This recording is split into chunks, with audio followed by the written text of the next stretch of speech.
நடிச்சிட்டு இருக்காரு. இந்த வீட்டையும் எங்க அப்பாவை தூக்கி எறிஞ்சிட்டாரு. கொஞ்சம் கூட நன்றியே இல்ல. இதெல்லாம் நல்லா உரைக்கிற மாதிரி கேட்கணும். மகா பத்தி எனக்கு ரொம்ப நல்லாவே தெரியும். அவ மட்டும் பாயிண்டா பேச ஆரம்பிச்சிட்டான்னு வச்சுக்கோங்க, அவ பக்கத்துல யாருமே நிக்க முடியாது. என்ன மகா? நில்லு நில்லு நில்லு. எங்க போற? உங்க வீட்டுக்கு தான்.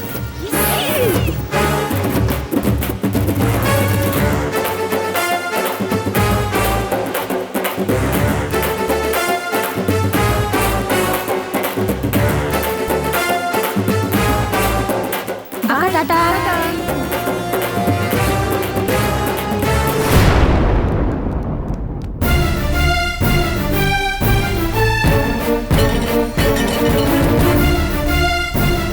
மயில் மாவும் பாண்டியத்தானே எங்க? பின்னாடி இருக்காங்க. என்னடி மகா இவ்வளவு போங்க போங்க.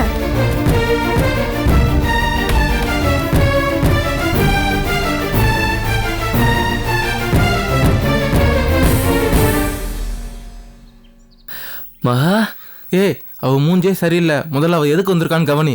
நான் சொன்னது ஞாபகம் இருக்குல்ல, புலி பதுங்கி பாயிற மாதிரி அடங்கிப்போ. சும்மா எதுக்கு எடுத்தாலும் உருன்னு உரிமை தெரியாத, புரியுதா?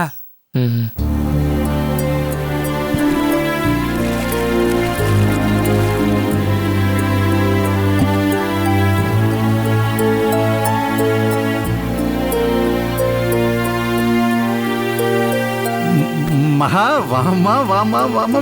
தேவனே செல்ல புள்ள வந்திருக்குமா, போய் காப்பி எடுத்துட்டு கூட இதுக்கு. சரிங்க. ஏமாமா, இதுக்கு முன்னாடி நான் எத்தனையோ தடவை இங்க வந்திருக்கேன். அப்பெல்லாம் நீங்க எனக்கு இந்த அளவுக்கு வரவேற்பு பண்ணது கிடையாது. வான்னு சொல்லி லேசா தலையசிப்பீங்க, அவ்வளவுதான். ஆனா எனக்கு இந்த அளவுக்கு மரியாதை கொடுக்குறீங்கன்னா என்ன அர்த்தம் மாமா? காரணம் என்னன்னு எனக்கு புரியுது. பாண்டியத்தானுக்கு ஏன் மேல விருப்பம். புள்ளை எது கேட்டாலும் செய்யற ஆளு நீங்க. அதனாலதான் சின்னவ எனக்கு கூட இப்படி மரியாதை கொடுக்குறீங்க. இந்த மாதிரி எல்லாம் பண்ணாதீங்க மாமா, எனக்கே சங்கடமா இருக்கு. நான் சின்னவ, நீங்க எப்படி இருக்கணுமோ அப்படி இருங்க. அதான் உங்க வயசுக்கு கௌரவம். மை சிஸ்டர் ஃபுல் ஃபார்ம்ல இருக்காவளா? மாமா, நான் நீங்க பார்த்து வளர்ந்த பொண்ணு. எனக்கும் சரி, பாண்டியத்தான் கோபியத்தானுக்கும் சரி, நீங்க பார்த்து தானே நல்லது கெட்டது பண்ணணும். பண்ணணும் தான்மா, பண்ணணும் தான். ஆனா எங்க இப்ப என் பேச்செல்லாம் நீங்க கேக்குறீங்க? பெரியவங்க பேச்சுக்கு நான் மரியாதை கொடுக்கறவதான். அதே மாதிரி என் விருப்பத்துக்கும் நீங்க மரியாதை கொடுக்கணும்னு நினைக்கிறேன். என்னோட வாழ்க்கை கோபியத்தானோட தான் பல முறை சொல்லிட்டேன். அதுல எந்த ரகசியமும் இல்ல. சொல்ல போனா அம்மா, நீங்க, சொக்கு மாமா எல்லாரும் என் விருப்பத்துக்கு ஆதரவா தான் இருந்தீங்க. இப்படி நான் தீர்மானமா இருக்கும்போது நீங்க மட்டும் உங்க முடிவை மாத்திக்கிட்டு கோபியத்தான் வேண்டாம் பாண்டியத்தான கட்டிக்கன்னு சொன்னா என்ன அர்த்தம்?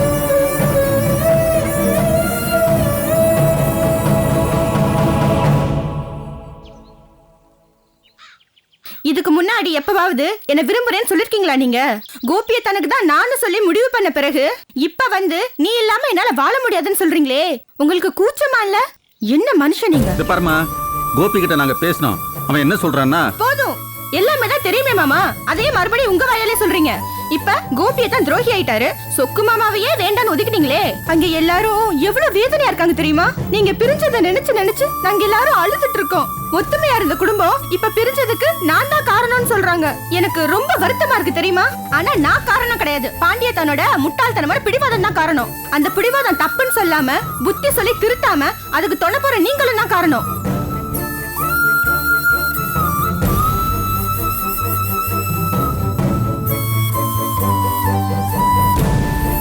தெரியாம தான் கேக்குறேன். என் கண்ணு முன்னாடியே கோபியத்தனை போட்டு அந்த அடி அடிச்சிங்களே, அப்படி என்ன தப்பு பண்ணிட்டாரு அவரு?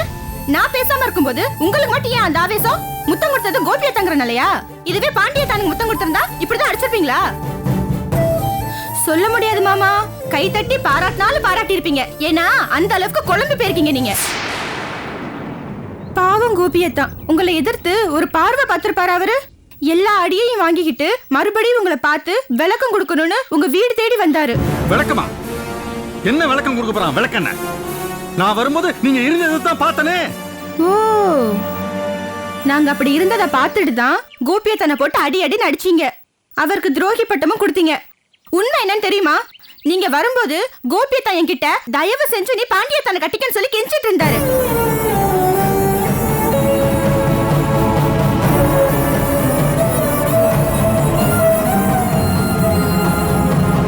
பாண்டியத்தானுக்கு வக்காலத்து வாங்கி கோபியத்தான் பேசினதே எனக்கு பிடிக்கல.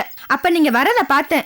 இனிமே என்கிட்ட யாருமே பாண்டியத்தானை பத்தி பேச்சே எடுக்க கூடாதுன்னு தான் நான் கோபியத்தானுக்கு முத்தம் கொடுத்தேன்.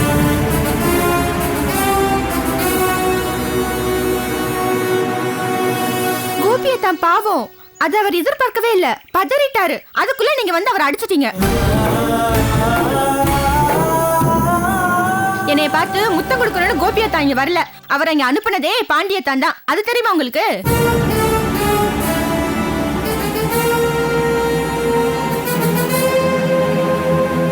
இவருக்காக பேசுறதுக்கு தான் கோபியத்தான் எங்க வீட்டுக்கே வந்தாரு. வேணும்னா உங்க பிள்ளைகிட்டே கேளுங்க.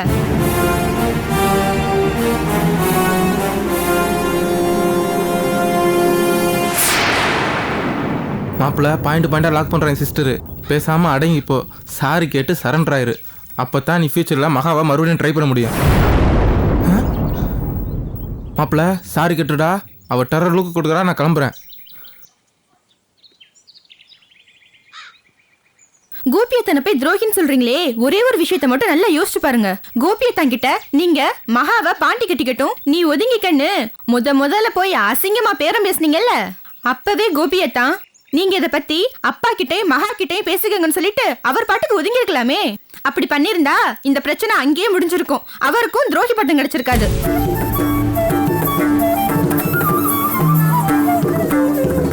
இப்ப நான் வந்திருக்கேன், உங்க முன்னாடியே நிக்கிறேன். பாண்டியத்தா முன்னாடியும் உங்க முன்னாடியும் மறுபடியும் சொல்றேன், எனக்கு கோபியத்தான கட்டிக்க தான் விருப்பம். பாண்டியத்தா மேல எனக்கு விருப்பமும் இல்ல, வெறுப்பும் இல்ல.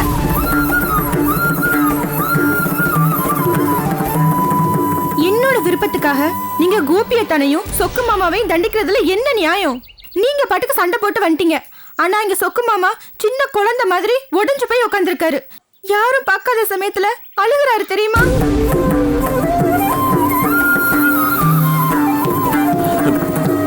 இப்ப நீ எதுக்காக வந்திருக்க? ஒற்றுமையா இருந்த குடும்பம் ஒண்ணு சேரணுமேங்கிறதுக்காக தான் நான் வந்தேன் மாமா. சொக்கு மாமாவும் கோபியத்தானும் ஒரு நாளும் உங்களுக்கு எதிரா எதையுமே செய்ய மாட்டாங்க. என் மனசுல பாண்டியத்தானை கட்டிக்கிற விருப்பம் இருந்திருந்தா சொக்கு மாமாவும் சரி கோபியத்தானும் சரி சந்தோஷமா எனக்கும் பாண்டிக்கும் கல்யாணம் பண்ணி வச்சிருப்பாங்க. தயவு செஞ்சு புரிஞ்சுக்கங்க, பிரச்சனை ஏன் கிட்டதான், அவங்க கிட்ட இல்ல. இத்தனோண்டு இருந்துகிட்டு எவ்வளவோ பேசுறமா நீ. உன்கிட்ட கேட்கவே எனக்கு கூச்சமா இருக்குமா? சரிம்மா, நீ சொன்ன மாதிரி நானும் சொல்றேம்மா. இதோ உன் முன்னாடியே பாண்டியன் இருக்கான். எல்லாரோட நல்லத்துக்காகவும் நீ ஏன் பாண்டியை கட்டிக்க கூடாது?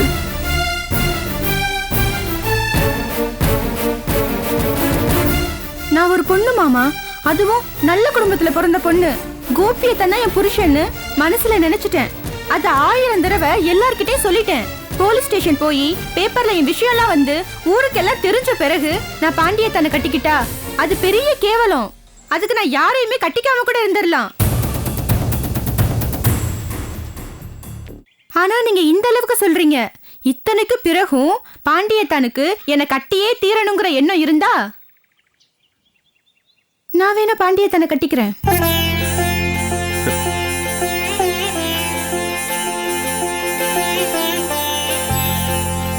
இந்த குடும்பம் பிரியக்கூடாதுங்கிறதுக்காக பாண்டியத்தானை நான் கல்யாணம் பண்ணிக்கிறேன்.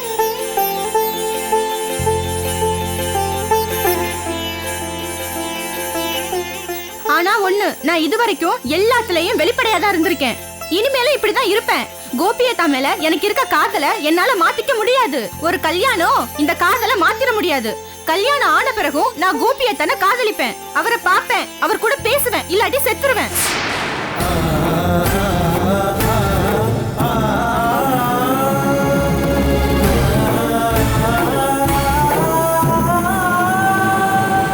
எல்லாம் தெரிஞ்சும் வீம்புக்கு தானே என்ன கல்யாணம் பண்றீங்க? நான் என் மனசுல இருக்கிறத மறைக்காம சொல்றேன். என்னால அப்படிதான் இருக்க முடியும். இத நான் திமிரா சொல்லல, வருத்தத்தோட தான் சொல்றேன்.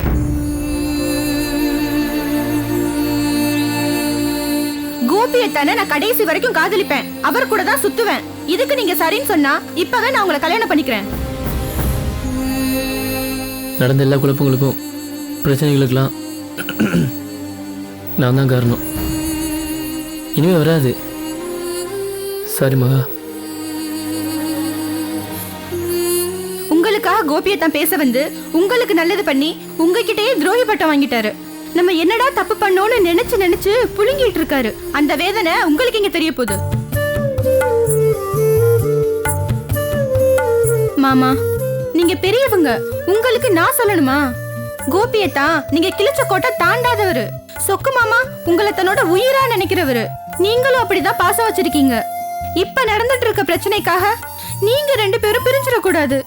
எங்க எல்லாரையும் விட உங்க அண்ணன் உங்களுக்கு முக்கியம் இல்லையா மாமா? நாங்க நேத்து பிறந்தவங்க, ஆனா நீங்க 2 பேரும் அப்படியா? உங்களுக்கும் அவருக்கும் நடுவுல எங்களுக்கு தெரியாத 1000 விஷயங்கள் இருக்கும். அதையெல்லாம் மறந்துட்டு இப்ப நீங்க இப்படி விலகி நிக்கிறது நியாயமே இல்ல மாமா. இப்ப எனக்கும் பாண்டியத்தனுக்கும் நடுவுல இப்படி ஒரு பிரச்சனை நடக்காம இருந்திருந்தா சொக்கு மாமாவை பிரிஞ்சு இப்படி நீங்க வந்து நின்றுப்பீங்களா? துடிச்சு போயிருக்க மாட்டீங்க? அப்படித்தானே மாமா இப்ப பெரிய மாமாவும் துடிச்சிட்டு இருக்காரு. உங்களுக்கு அவரை பார்க்கணும்னு தோணலையா?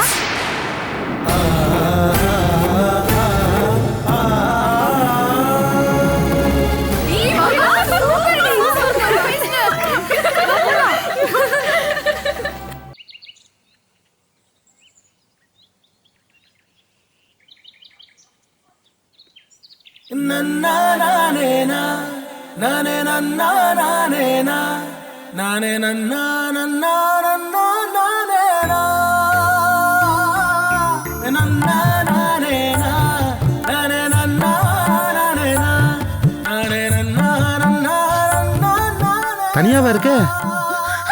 ஏய், மகேஷ் நில்லு மகேஷ், வெளியில வா மகேஷ். அம்மாவும் அப்பாவும் வெளியே போயிருக்காங்க. அப்போ தனியா தான் இருக்கிறியா? கோயில்ல தான் ஒளிஞ்சு நின்று பார்த்தேன், வீட்லயும் ஒளிஞ்சு நின்று பார்க்கணுமா? வெளியில வா மகேஷ். அப்போ நீ வரமாட்ட, நான் கிளம்புறேன்.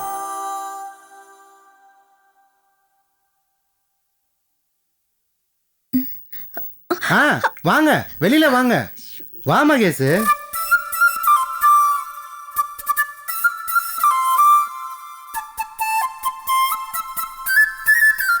அன்னைக்கு ஜோசியரை பார்க்க வந்தப்போ முன்ன பின்ன தெரியாத ஆம்பளை கிட்ட அவ்வளவு தைரியமா பேசினேன்.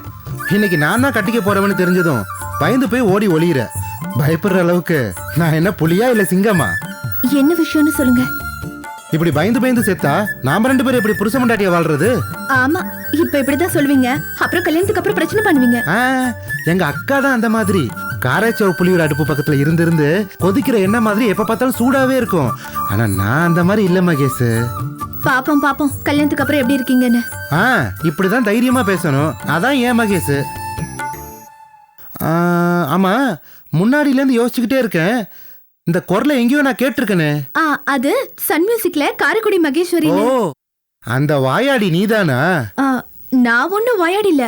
நீங்க வந்த விஷயத்த சொல்லுங்க, எனக்கு நிறைய வேலை இருக்கு. நானும் கல்யாண வேலையாத்தாமா வந்தேன். இன்னைக்கு தட்டு மாத்தினதுக்கு அப்புறம் உனக்கு முகூர்த்த புடவை எடுக்க கடைக்கு போகணும்ல, அதை பத்தி பேசதான் வந்தேன். என்ன பேசணும்? முகூர்த்த புடவை உனக்கு பிடிச்ச மாதிரி என்ன கலர்ல இருக்கணும், எப்படி இருக்கணும்னு சொல்லு. உங்களுக்கு பிடிச்சதே எடுங்க. புடவை கட்டிக்க போறது நீதான், உனக்கு பிடிச்ச மாதிரி சொல்லு. உங்களுக்கு பிடிச்சதே நீங்க எடுங்க. உங்களுக்கு பிடிச்சதுன்னா நான் வேண்டாம் சொல்ல போறேன். நீங்க எந்த கலர் எடுத்தாலும் எனக்கு ஓகே. உனக்கு பிடிக்கணும் மகேஷ். ஒண்ணு பண்ணலாம், ஒவ்வொரு புடவையா எடுத்து யாருக்கு தெரியாம நீ என்கிட்ட காட்டு. எதை நான் ஓகே சொல்றனோ அதை நீ செலக்ட் பண்ணு. சரி. அப்புறம் புடவை எடுத்ததுக்கு அப்புறம் கல்யாணம் வேண்டாம் அது இதுன்னு மறுபடியும் எதுவும் பிரச்சனை பண்ண மாட்டீங்களே? ஓ, சீக்கிரமா கல்யாணம் நடக்கணும்னு அவ்வளவு ஆர்வமா? இந்த கல்யாணம் நல்லபடியா முடியணுங்கிற பயம். சரி, வரேன். மாப்பிள்ள வாங்க மாப்பிள்ள, வாங்க வாங்க வாங்க. வணக்கம் மாமா. வணக்கம். எங்க எங்க? இல்ல, இன்னைக்கு தட்டு மாத்த போறோம்ல, அதுக்காக அக்காவும் மாமாவும் பழங்கள்லாம் வாங்குறதுக்கு கடை வீதிக்கு போயிருக்காங்க. நான் உங்களெல்லாம் பாத்துட்டு போலான்னு தான் வந்தேன் மாமா. நல்லது நல்லது. மகேஷ், மாப்பிள்ளைக்கு சாப்பிட ஏதாவது இல்ல, இல்ல, அதெல்லாம் ஒண்ணு வேணாம் மாமா. சாப்பிட்டு போங்க மாப்பிள்ள. இல்ல மாமா, டைம் ஆயிடுச்சு, நான் புறப்படுறேன். அத்தான். ஆமா, மகேஷ் வீட்ல தனியா இருக்கான்னு உங்களுக்கு எப்படி தெரியும்? இல்ல, நான் உங்களெல்லாம் பாத்துட்டு போலான்னு தான் வந்தேன். வந்ததுக்கு அப்புறம் தான் தெரியும் உங்க அக்கா தனியா இருந்த விஷயம். ஏய், கொடுத்துடுங்கடி, வழியது பிடிக்கணும்.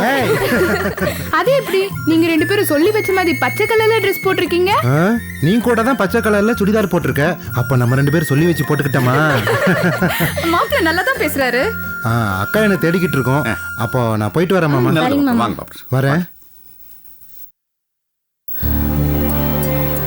சித்தப்பா, அப்பாவும் கோபி எங்கம்மா? அண்ணனும் அப்பாவும் வெளியே போயிருக்காங்க சித்தப்பா. ஓ, மாமா, இப்ப மகேஷும் மாப்பிள்ளையும் தனியா தான் இருந்தாங்க. இதுவே நானும் கோபியா தனு இருந்திருந்தா என்ன இருக்கும்?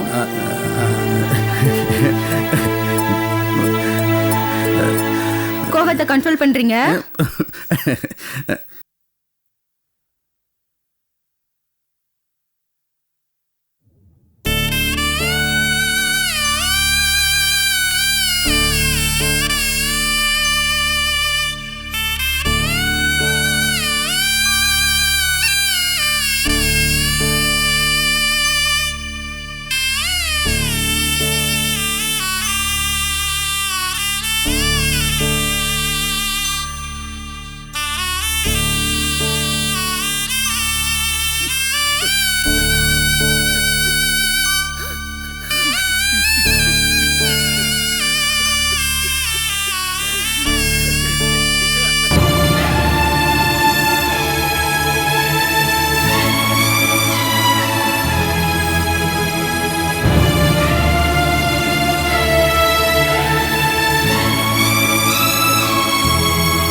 அண்ணே எல்லாத்தையும் சரி பண்ணது மகாதானே.